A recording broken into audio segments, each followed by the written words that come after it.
A villain who is also a god? That already sounds impressive. But how impressive is it for everyday villains to elevate to god status? From average humans to the most inhuman, these villains all earned a sweet moment of godlike glory. Dr. Doom is always a villain that many people already put on a pedestal. So of course, it makes sense that he would eventually get powers to match his status. This all went down during the 2015 Secret Wars event when Dr. Doom was elevated to the status of not just Emperor, but God, becoming God Emperor Doom, after being the only person willing to challenge the Beyonders during the final moments of the incursion. When everything came crashing down, Doom took the power for himself and built a patchwork-like world out of all the alternate universes that had collided with one another. It was later revealed that to have absolute power and shape reality, he'd actually been using the powers of Molecule Man, who was kept hidden away. Eventually, in a battle against his rival Reed Richards, Doom lost these powers after admitting that Reed probably would have been able to do a better job at recreating the multiverse following the incursions, thereby causing Molecule Man to instead choose to bestow his power to Mr. Fantastic. Nanaue wasn't always known for being a demigod and prince. In the previous New Earth continuity, he is hinted at being the son of the king of all sharks, also known as the Shark God, although this was all kind of seen as a rumor in regards to his origin. Initially, it wasn't very concrete. He wouldn't become a god over time necessarily, but instead would have this origin more firmly established as being his true origin as time went on in the comics. In the Prime Earth continuity and the Harley Quinn animated series today, this is firmly cemented as King Shark's origins, making him a demigod. In fact, even in the newest Suicide Squad Kill the Justice League game, he's also a god. Like his father, Thane also has experience with wielding an insane amount of power. Initially though, Thane strove to simply be a healer in his everyday. He was eventually hunted down by Thanos, who was searching for his secret hidden son.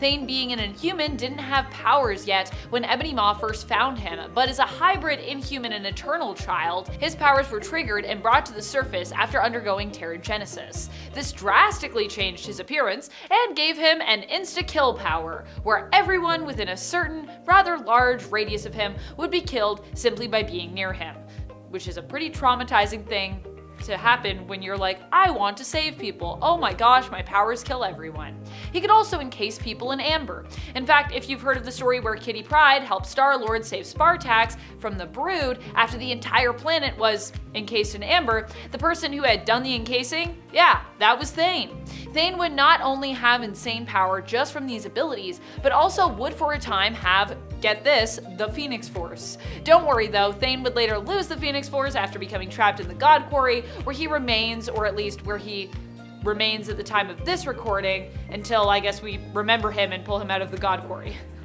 There is a lot that Zod has done to sell himself as a god tier character. I feel like every time we see him, he's doing something even more extra than the last time. During the Prime Earth continuity, there's a point where Amanda Waller is lucky or unlucky enough perhaps to capture Zod to use him on her Task Force X, aka the Suicide Squad. However, even after having an explosive kryptonite device placed within his brain, Zod escapes Waller. Yeah. Does his own brain surgery, basically. Tormented by the pain of his family who are currently trapped inside the Phantom Zone, he manages to remove the bomb from his head by himself using his heat vision to break free and go rescue his family. After doing so, he also seeks out a planet for them to settle on to turn into a sort of new Krypton. The indigenous people of this planet are actually willing to work for Zod as they believe him and his family to be gods. Madelyne Pryor was kind of born a god when you think about it. She is a clone of Jean Grey whose life was sparked by a piece of the Phoenix Force. The Phoenix Force itself is like a cosmic god of sorts. It's not like, I don't know if we call it a god like officially, but it's godlike in power. And because a piece of that is built into Maddie, in a way, Maddie is also like a god. If you're wondering how or why I'm including her here when she, as I've said, has always been a god, since this is the exact reason I'm not including villains like Loki on this list, so for all of you who are wondering why Loki isn't here, that's why I didn't include him, it has to do with the fact that she wasn't always aware of her true origin. During the time she wasn't aware, Maddie simply acted like a normal human woman. However, after suffering a mental break, Maddie was transformed into a after suffering a mental break when she realized the truth of her origin, Maddie was transformed into a supremely powerful being, allowing her to tap into her true, unlimited potential. Poison Ivy is a character who honestly should always be at a god tier, just based on her power set honestly, but there's only really ever been one point that I can think of where she decided to take things to that kind of level. For the most part, Ivy stays pretty confined to Gotham, giving Batman and the city trouble with her eco-terror, but not really extending much beyond Gotham's reach. Now and then, I've seen her also go to some other cities, I've seen her go on a crime spree with Harley in Metropolis as well, but really she stays pretty confined to a single city with her mischief. However, in the Tom King story, Everyone Loves Ivy, trauma caused Ivy to strike out and go bigger, much bigger, taking over the whole world through vegetables. Yeah, she mind controlled people through the veggies that they ate, and she used her control over everyone to basically make the world a better place and bring about kind of world peace, but of course at the expense of free will, a big no-no in the hero books. Ivy, however, was convinced to relinquish control by Harley Quinn, who Batman and Catwoman basically recruited to help them deal with this situation,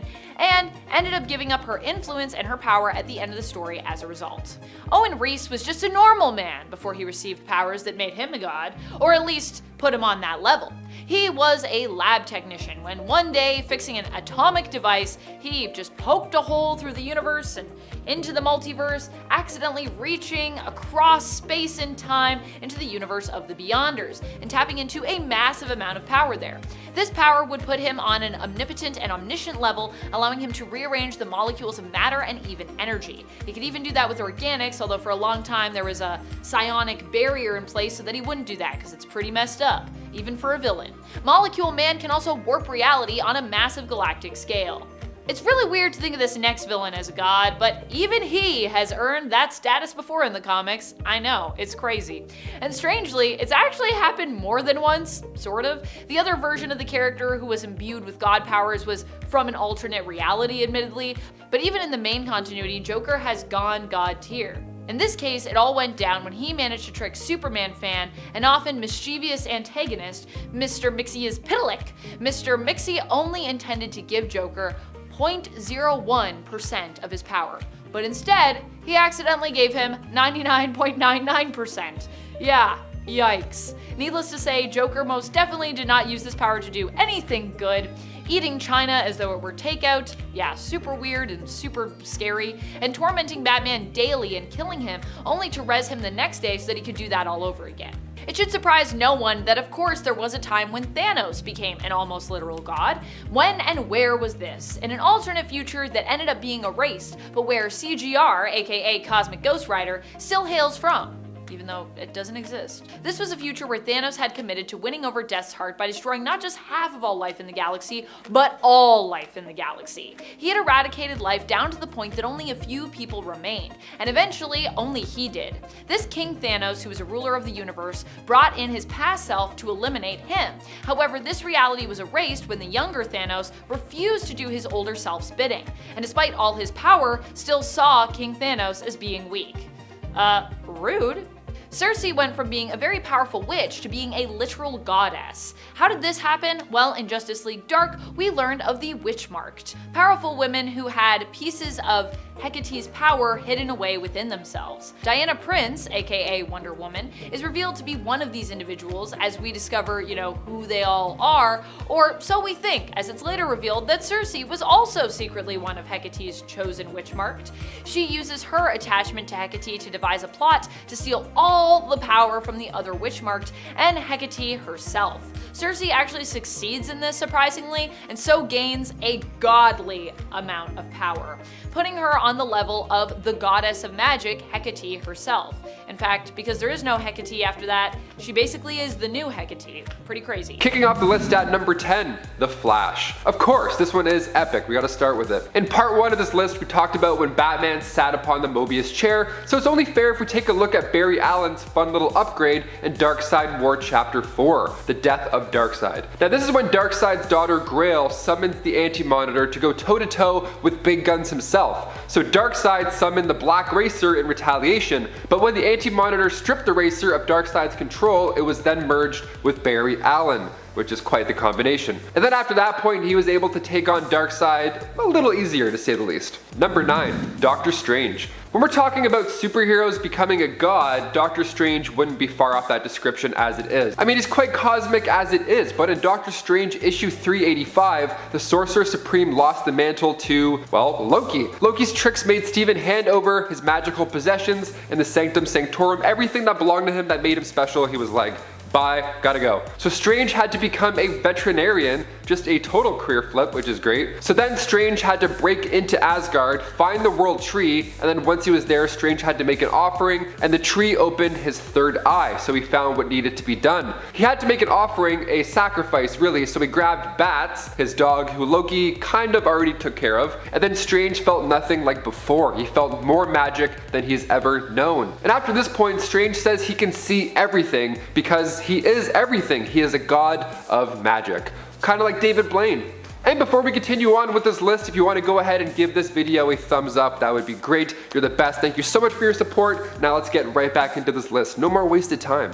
Number 8, Batman. Okay, back in 1994, best year ever, comic book fans were delighted when the Elseworld storylines were launched. Now there was one shot that had Bruce Wayne become a Green Lantern, and it was pretty epic. A couple times superheroes become lanterns, and I'm gonna count them as a god for a few of them because, well, you can't really argue it too much. Batman in Darkest Night finds Bruce Wayne starting his path as the Caped Crusader, but that's when Abin Sur crashes down to Earth, and that ring that once belonged to him has to find a suitable replacement. Now it ended up finding Bruce Wayne instead of Hal Jordan. And he looks great as a lantern. I mean, honestly, his skills already mixed with his new ability makes him unstoppable, really. I mean, Bruce wasn't the only one to acquire a ring also. The Rogue Lantern, Sinestro, merged with Joe Chill, the guy who was responsible for the death of Bruce's parents. So the stakes are high, the punches are hard, it's a good time. If you haven't checked out Batman in Darkest Night, I suggest you do it. Especially if you're looking for more Batman, godly type comics. That's the way to go. Number 7, Cosmic Spider-Man. Of course, we gotta use this guy. Cosmic Spider-Man, aka Captain Universe, is one of the most powerful versions of the web slinger. Cosmic Spidey went toe-to-toe with Rune King Thor and beat him. He was like,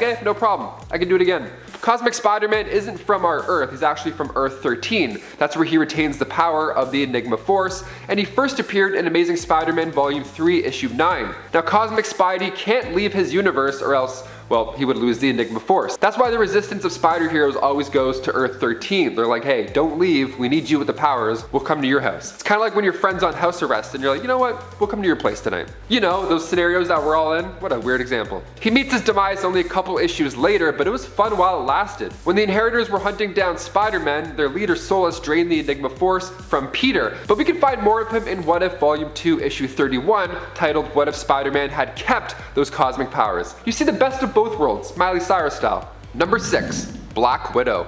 In What If Age of Ultron Issue 3, one of our timelines gets a little messy. See, the Midgard serpent took down all of the Avengers. It was just wreaking havoc, and it killed them all. Well, I mean, mostly all of them. See, Thor bites the bullet during this battle, which leads to Ragnarok, and then everybody who has superpowers is just not around anymore. It's bad. So a whole month goes by with Natasha and the team trying to stay alive, battling every day, then eventually Natasha comes up with her own little secret side quest. Mjolnir is in the same spot as it was before, obviously. So while the team is going forward with their own plan of blasting every weapon that they have at the serpent, Natasha sneaks off, reaches out for Mjolnir, reminds the team that they're a bunch of regular humans fighting a god's war, and then seconds later becomes a god herself. The old serpent situation was a little easier to handle after that. I gotta say, Natasha looks pretty good with the hammer. Looks pretty, she could probably kill a lot of people with that. Number 5, the Golden Oldie. Okay, now hear me out. I know Aunt May can't swing building to building like Peter. She wasn't a hero before, technically, but she was one in Marvel Team Up 134. In many ways. See, it's Aunt May, Franklin Richards, and Galactus. The classic trio. After Nova died due to his lack of energy, Galactus came to our rock in space and asked for Reed Richards to help out. Well, rather, he finds Franklin Richards and picks him as the new Herald. But Aunt May steps in front of him to prevent this from happening. So I'm gonna say that this moment right here, this regular human saving the day, Aunt May, she is now a hero. It's decided, now she's a hero. And then page 12 and 13, just seconds later, she becomes the Golden Oldie, which already sounds epic. But then when Aunt May finds out from Franklin that Galactus has a thing for Twinkies, the new Herald of Galactus, Golden Oldie Aunt May, searches the universe far and wide until she finds the best planet in the world, the Twinkie planet. So yummy. Which is a much more delicious planet for Galactus when it comes to feeding time. So she saved the day and also the planet. Way to go, Aunt May. Number 4, Captain America. Yeah, I should probably mention this one, seeing that I almost choked on my peanut M&Ms when it happened. Captain America, Tony Stark, and Thor. The big three are going toe-to-toe with Thanos and Avengers Endgame in the 3rd act. Now, the odds aren't looking good at this time. All the snapped heroes haven't really returned yet, so it's still looking not good. Tony is unconscious, Thor is about to get his own axe through his chest, and then Steve hucks Mjolnir at Thanos, and then the theater went nuts. Cap plus the hammer of the gods equals really fun CGI, a lot of good CGI. Cap lifted Mjolnir back in the late 80s in Thor 390, titled The Hero and the Hammer, so it's happened once before. But when Cap had the hammer, he didn't really enjoy the powers of a god. He said they were intoxicating, sure, but it belonged to Thor, so he quickly tossed it back to its rightful owner. What a gem. But those 6 guys got smoked by Cap with the hammer in that initial pull. Like, as soon as he picked it up, those 6 guys are like, that was crazy. Iron Man was actually the first to lift the hammer back in Avengers 122, back in the mid-70s. But then the hammer rules were a little bit different. You see, you could lift the hammer if you were in space, and you could lift it if Thor was also lifting it at the same time, but like, it doesn't really count. It's like when your little brother plays a game with you, but the controller's not plugged in. It's like, it looks cool, but you're not doing much. Number 3, Barry Allen. Making his first debut in Showcase issue 4 way back in the 1950s, Barry Allen, aka The Flash, aka the fastest man alive, has been a founding member of the Justice League, and after an experiment gave him super speed, he's been saving the day at blink and you'll miss it speeds. But then during the events of Blackest Night, Barry is being targeted by a black ring and is forced to get out of there, or else, you know, he joined the others as a Black Lantern. And then in issue 2 of Blackest Night, The Flash, Barry, is chosen to be the wielder of the blue power ring of hope, which adds to the super speed stuff quite a bit. So now he has the ability to heal other lanterns, and now he could even fly on top of his speed, which is pretty new for Barry. His imagination is only the limit here when it comes to powers, and he ends up partnering with fellow Blue Lantern Saint Walker in order to save Barry's grandson, Bart Allen. So it really works out for the best. They kind of kill it. Number 2, Mr. Fantastic. Since the early Fantastic Four days back in the 60s, Reed Richards has been known to be the stretchy smart guy, right? Now, in fact, he's considered one of the smartest people on Earth. He's a polymath who has mastered all of the sciences, be it electrical, chemistry, physics, aerospace engineering, that's a big one. But after the events of Secret Wars, Reed got an even bigger advantage when he convinced Molecule Man to strip Dr. Doom of his powers and instead give Reed the Omega upgrade. So after this, Mr. Fantastic was able to destroy Battleworld, rebuild Earth 616, and also bring his family back from the dead. Must be nice, that's pretty sick. And finally, number 1, Superman. Yeah, whenever the Man of Steel gets another upgrade, it's bound to be pretty impressive, even closer to god level. Now I know he was already a god before, kind of with his powers, but it just gets even better. Before Darkseid and the Anti-Monitor went against each other in Darkseid War, Superman and Lex were taken to Apocalypse, which was a mess, of course. And on top of that, there wasn't a sun in the sky, so Superman was getting to that 20% battery notification pretty quickly. Things aren't looking hopeful. He's losing his powers, it's not looking great. Lex had this brilliant last resort idea where Superman would fly down into the planet because it's filled with sun fire. Sure, not a bad call at all. But what ends up happening is far greater than they expected. The dark energy charged Superman back up, but it also turned him into a negative version. Not like, you know, he was sad, he didn't listen to like Evanescence and stuff, but he was the god of strength now, and also his morals just went out the window, so it made for a pretty entertaining ride. It was a nice change. Kicking off the list at number 10, we have Iron Man. The Fear Itself storyline is a wild ride. The Serpent is after Earth, and people are getting turned into statues. It is a Absolute nightmare. Tony is fighting Mach in the streets of Paris and it's not looking good. So now we need another plan. What's plan B? Plan B was Tony getting permission from Odin himself, forge a weapon of his own on Nidavellir. Now Tony ends up making weapons for the entire team after sobering up. He was really slamming drinks down and then he prayed to Odin. You know, really going through it. And then in issue 7, Tony and the team now have an Asgardian makeover. Just walking, talking hammers of Thor, basically. Now they of course won, everything went back to normal, but Tony destroyed the weapons afterwards because, you know, you can't have those things lying around, obviously. Number 9, Star-Lord. Okay, we gotta go to film just for one point here because we can't leave this one out. At the end of Guardians of the Galaxy 1, Peter Quill, aka Star-Lord, was able to hold an Infinity Stone with his bare hands. He held the Power Stone. Now, this didn't go unnoticed. Even groups of beings in the past have tried to do that by sharing the power amongst all of them, and it never works. They end up going like, whoa, and they turn to skeletons. Now, his real father turned out to be a Celestial. He was a living planet. His name was Ego.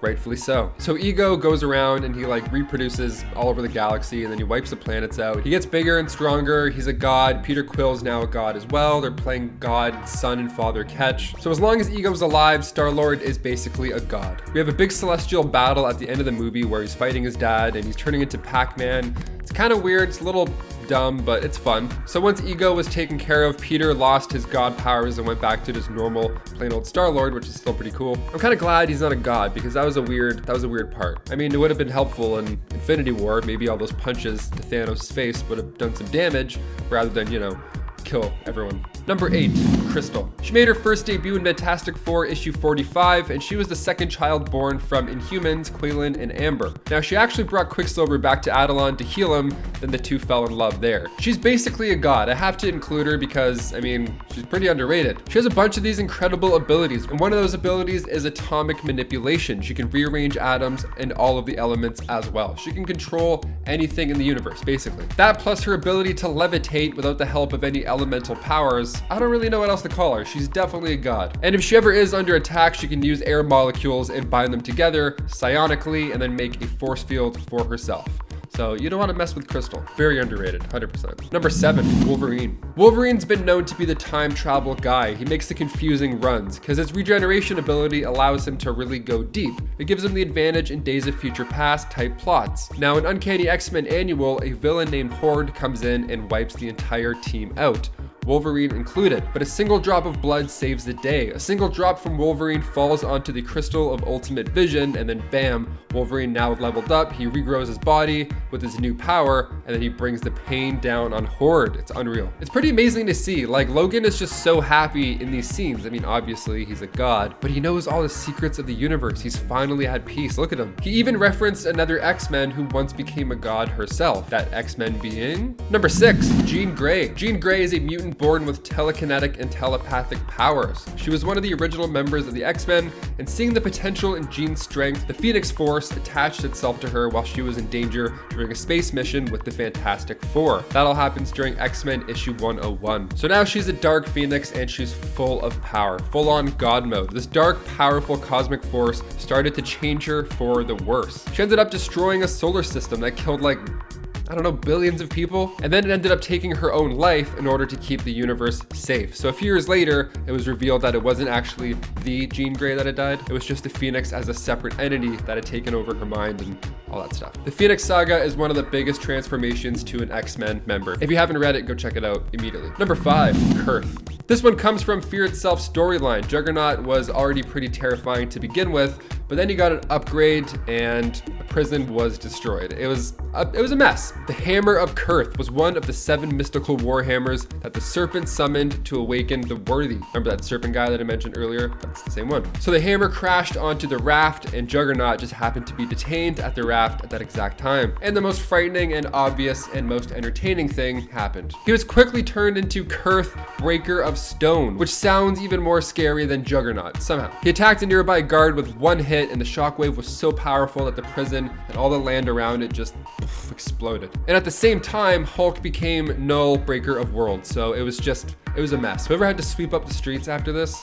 Their back must be in so much pain. Number 4, Kid Omega. Quintavious Quire made his first appearance in X-Men issue 134. He's been described as one of the most powerful telepaths next to Jean Grey. He stood out to Professor X as a brilliant student, and his abilities were never crystal clear. On his birthday, when he was still young, he received this fantastic phone call from his parents to say that he was adopted. Yeah, happy birthday, worst gift ever. So from then on, it went downhill. He got this Omega tattoo that he covered over the X tattoo, and he was in the Omega Gang now. And the Omega Gang handled humans that committed crimes against mutants in their own dark way. So he was troubled, to say the least. But things got harder for him when the Phoenix Force came along, as things always do. This happens in Wolverine and the X-Men issue 37. Quentin gets a good look at the Phoenix Force when he becomes an avatar to it, and his future self was shown to be a host as well.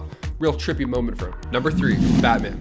The Mobius chair is a pretty powerful chair. It made its first appearance in New Gods issue 1, and the chair was created by Mobius himself, aka the Anti-Monitor. Now he gave the chair to Metron, but Metron slipped up one day, and Batman ended up becoming a god for a hot minute. It's pretty sweet. Wonder Woman grabbed Metron with her lasso and pulled his ass right off, and right before he could summon boom tubes, Batman just jumped on it like musical chairs. And then the Dark Knight becomes a bright light.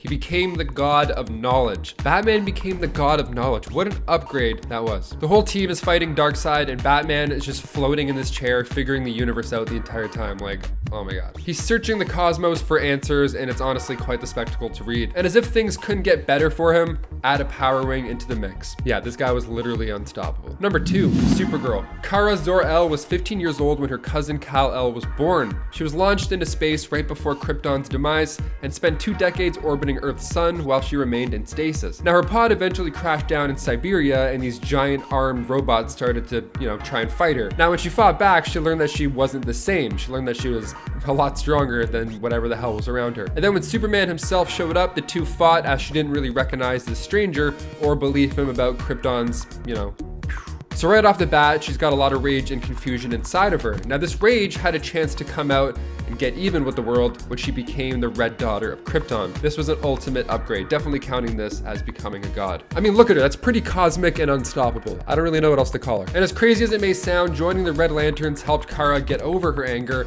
and isolation issues, and she gained emotional stability from it. Get over your depression in these easy steps, just become a god. 4 issues later in Red Lanterns 32, Guy Gardner kicked her out for her own safety. But for that bit of time, Kara was probably loving life. And finally, number 1, Wonder Woman. Now I know Wonder Woman is already basically a god, being the daughter of Zeus and all, but once she became a god of war in the New 52. Wonder Woman issue 23 and 24, we find Wonder Woman taking on the Firstborn, but it wasn't looking good for Diana. She needed help until she went god mode on everybody. Diana has to make the hard choice of driving a spear through Firstborn and Ares, so Ares gave Diana congratulations for being a mighty warrior, and Wonder Woman spared the Firstborn's life and took Ares to the River Styx. And then when Wonder Woman returned, the gods declared her the new god of war. What a promotion.